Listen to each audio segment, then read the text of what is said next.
ঘন মেঘে আধার হলো দেখে ডাকতেছিল শ্যামল দুটি গাই। শ্যামা মেয়ে ব্যস্ত ব্যাকুল পদে কুটির হতে ত্রস্ত এলো তাই। আকাশ পানে হানি যুগল ভুরু শুনলে বারেক মেঘের গুরু গুরু। কালো তা সে যতই কালো হোক দেখেছি তার কালো হরিণ চোখ।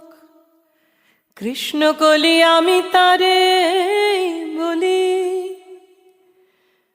পূবে বাতাস এলো হঠাৎ ধেয়ে